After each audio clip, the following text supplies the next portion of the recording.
problema porque, nesse momento, a nota fiscal do Unimed só é emitida de 30 dias. E ele não vai ter essa comunicação devido a essa informação para a Unimed. Então, eu vejo que isso vai ser um problema não agora, porque aqui a gente não tem essa. Mas eu vou fazer uma pergunta. Para a Unimed, você emite uma nota geral para todos os beneficiários, correto? Oi? Você não emite uma nota para cada beneficiário, você emite uma nota com faturamento do mês, correto? Por isso que eu acredito que seja um problema, porque a gente não emite uma nota fiscal por exame para o paciente. Não, eu entendi. É que talvez aí tem que ser feita uma amarração que talvez auxilie até a operadora no fluxo dela, porque você vai ter que fazer uma segmentação para emitir as notas. Então, você não vai gerar uma nota só na competência. Você vai ter que segmentar as notas que são referentes à imagem, o que é referente a raio-x, do que a tributação definiu para você que vocês têm que segmentar, correto? Então, nessa situação, isso daí a gente consegue olhar no final para poder fazer o preenchimento, tá? Mas de acordo, porque assim, porque para você poder emitir o faturamento, a Unimed ela tem que falar para você o que ela vai pagar integral, o que ela vai glosar.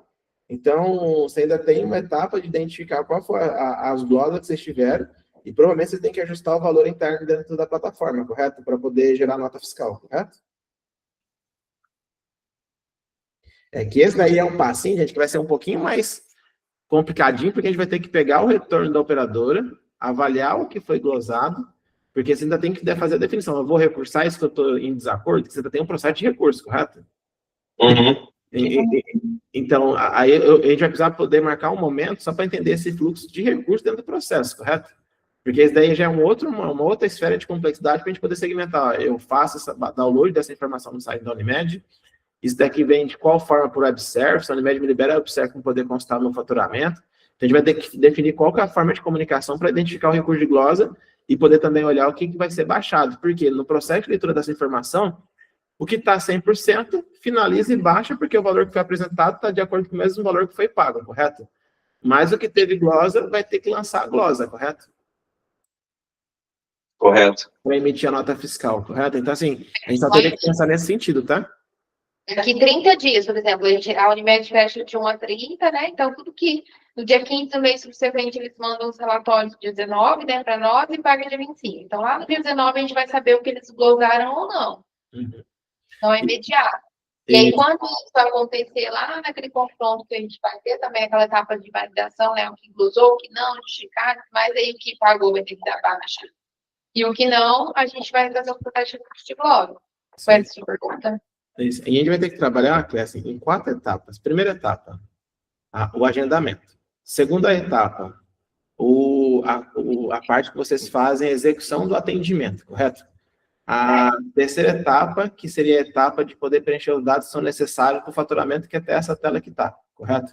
E a gente teria uma quarta etapa, que seria o processamento do que a Unimed está autorizando a pagar, e uma quinta etapa do que você vai ter que tratar dentro do recurso de glosa, correto? Isso. Então, assim, a gente vai ter 5 etapas dentro do projeto. As 2 últimas etapas, a gente depende do fechamento da Unimed. Exato. Tá? Então, o que a gente vai fazer assim, até para a gente poder direcionar a execução do projeto? Vamos trabalhar primeiro no agendamento, vamos trabalhar no atendimento e vamos trabalhar no faturamento. Então, a gente já direciona essas 3 etapas iniciais dentro do processo. Então, a gente teria que marcar uma reunião agora, até pelo tempo que a gente tem aqui a gente não tinha fechado uma hora, porque tem a próxima reunião agora às 11, né? Só para tratar em relação à parte do fluxo do faturamento de vocês e o que a Unimed está pagando naquele período e como é que está o processo de vocês de recurso de glosa. Porque muitas Unimed aqui do estado, quando a gente acompanha, o pessoal não configurou no solo os recursos de glosa de forma automatizada, assim, entendeu? Aí talvez é uma oportunidade de vocês poderem ver, a gente também apoia também junto o processo para que a gente também consiga automatizar isso daí, tá? Até para poder fazer os devidos recursos, tá? Uhum. Sim. Certinho? Pessoal, mas para a gente ficou bem claro, agora a gente vai fazer, pessoal, até para explicar para vocês, um documento de entendimento em relação ao que nessa situação, a cada processo que foi apontado, correto? Que a gente vai definir, Alex, a etapa, vai gerar um documento para vocês formal, como a gente faz a reunião gravada, a gente vem depois printando as telas e fazendo um documento descritivo disso, para vocês poderem avaliar se talvez, igual você falou, Alex, eu tenho 2 questões aqui que é crítica. Mas tem esse daqui que está faltando, que a gente acabou no dia da reunião esquecendo, estava adequar o documento, correto? Então, a gente vai fazer um documento técnico agora com um passo a passo em relação à realização do processo, tá? O que eu vou precisar de ti é o que a gente conversou aquela, Alex, a API talvez não seja o melhor caminho. Mas como a gente fala assim que a gente prefere esgotar qual que seriam as melhores oportunidades, pede a documentação para que a gente possa avaliar se tela ou outro processo vai ser mais efetivo, e a gente talvez fazer um teste sombra, tá, Alex? Ó, por que a gente faz essa situação? Quando a gente faz o processo em tela, a gente procura seguir um padrão de barramento que siga o mesmo comportamento da API, correto? Mesmo que eu esteja fazendo em tela, mas a minha entrada é como se fosse igual ao da API, você entendeu, Alex? Então, nessa situação, porque se em algum momento a gente tiver que mudar para a API, porque a tela parou de funcionar, o padrão dos dois é o mesmo, você entendeu, Alex? Então, a comunicação nossa de como chegar, o input de entrada, as informações são a mesma, você entendeu? Tá, ô Alex, essa parte que eu estou te mostrando é a parte de agendamento, parte de recepção, e aquele vídeo que eu fiz para vocês da parte de lote, de faturamento, vocês têm aí, né? Que é a primeira conversa que a gente tem, eu fiz um videozinho de tela lá, vocês têm, né? Tem. A gente vai fazer análise dele para poder ver se tem algum outro ponto de oportunidade, tá, Alex? Eu falo que é importante para a gente, porque assim, agora a gente está fazendo o processo de checar cada uma das etapas e definir quais são as interações que a gente vai ter, correto? Então, agora a gente entra nessa parte de execução. Então, eu vou te explicar até uma parte de isolar o projeto. Primeira parte que eu tenho que garantir é que com o número da senha, eu consiga coletar todos os dados da solicitação, que vocês vão utilizar para faturamento e para cadastramento da plataforma.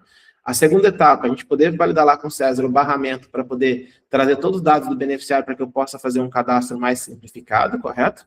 Então, a gente já garantiu a primeira coisa, o quê? Eu estou garantindo que o externo eu consiga ter as informações necessárias para que eu execute de forma simples. Quando eu falo na solicitação, Alex, é também ter os itens que estão autorizados. Agora eu tenho a segunda etapa, que em cima daquele documento formal que a gente vai ter que construir, o que eu segmento e o que eu não segmento, né? Que vocês falam segregação. O que eu segrego e o que eu não segrego. Então, a gente vai ter a regra que é referente às regras de faturamento e vai ter agora as regras que você comentou referente à tributação, certo?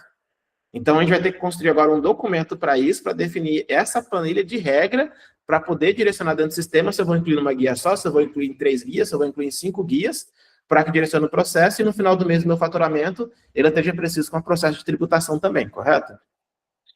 Porque essa parte aí, basicamente, é inicial de verificação de cadastro, execução, baseada no que tem na Unimed. Beleza.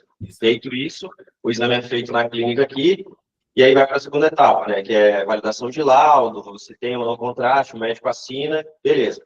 Aí, depois dessa etapa, tem a etapa de faturamento em si mesmo, que é a geração do lote, conferência das guias, envio do arquivo XML para a Unimed, retorno, enfim. Você vai fazer por passos, né? Etapa 1, recepção, depois parte de conferência de laudo, e aí, por fim, que é a parte de faturamento, que é enviar o arquivo, receber, tirar, enfim, essa parte, né? Aí, qual que é a minha sugestão, tá? Que a gente colocou ali o período de execução do projeto, né? Aí, imagina 3 meses vocês poderem esperar o resultado. A gente sempre sugere fazer o quê? Fechei a primeira etapa do agendamento, vocês já estão utilizando ela. A gente não vai olhar isso daqui 3 meses. Entendeu o contexto? Então, assim, a gente faz o processo faseado, demorou para você poder chegar na última etapa, para você poder testar tudo. Aí ferra para vocês e ferra para a gente. Desculpa o perdão da palavra, tá? Então, assim, vai ser um pico de esforço gigantesco que a gente poderia fazer igual de extripador, né? Cortar em pequenos pedaços, né? Então, a gente consegue executar de melhor forma, tá bom? Então, perfeito. Certinho? Me manda a sua disponibilidade de agenda, aliás, manda lá para a Ariane, daí a gente vai ver com o Sérgio a disponibilidade dele. Eu vou passar já para o João, que essa parte de agenda, o João que cuida para a gente aqui em projeto, que a gente já trata para poder direcionar, tá, Clécia? Que aí eu já vejo a agenda, o João já entra em contato com vocês, eu passei já o contrato para a Cindy, que é a supervisora do João na parte de projetos, aí ela já tem um contrato da Ariane também, para poder fazer já as confirmações das agendas, tá? Tá bom. Certinho? Então, eu aguardo aí, tá? Então, assim, se vocês puderem só fazer o levantamento para a gente da API e do documento de regra por procedimento que não pode estar na mesma guia, correto? Vamos só depois, Alex, acordar um layout para que fique algo muito claro, porque assim, talvez, vou dar um exemplo para vocês, ó. Talvez pelo procedimento pode ficar na mesma guia, do que o rapaz comentou, mas pela tributação ele não pode ficar. Então, a tributação vai forçar que você segmente a guia, você entendeu, Alex? Que ainda esse negócio de tributação tá bem obscuro, cara. Nem a contabilidade tá sabendo bem ainda como que vai ser e tudo mais. Eu só tô meio que adiantando o problema, mas acredito que a regra definitiva ainda vai surgir. Então, mas eu posso colocar... Acho que a Unimed ainda tem noção de como que vai ser para eles isso, né? Eles devem estar avaliando também. Mas as prefeituras, elas já se adiantaram e os convênios particulares já tá com essa regra valendo aqui na prefeitura de Tangará. A gente tem que fazer segregação aí, mas acho que o Unimed ainda não está rodando isso. Só levantei mesmo uma situação que futuramente isso aí vai acontecer, né? A gente consegue fazer a previsão de projeto, tá, Alex? Qual que seria a situação? Para a gente, se a gente colocar nessa planilha que ele é a nossa regra do jogo, e qualquer momento que você quiser parametrizar depois, já estaria pronto, você entendeu? Então, assim, é trazer isso. Para a gente vir pensar nisso com antecedência, né? Isso, que aí depois, se você falar para a gente, exemplo, é só você marcar uma flag lá que fala que isso está parametrizado de forma correta, você entendeu, Alex? Tá bom? Beleza. Tá. Obrigada, viu? Obrigada, Tranquilo, João. pessoal. Agradeço pela apresentação e pelas explicações, tá bom? Obrigada, tchau. Até mais. Tchau, tchau. Tchau, tchau.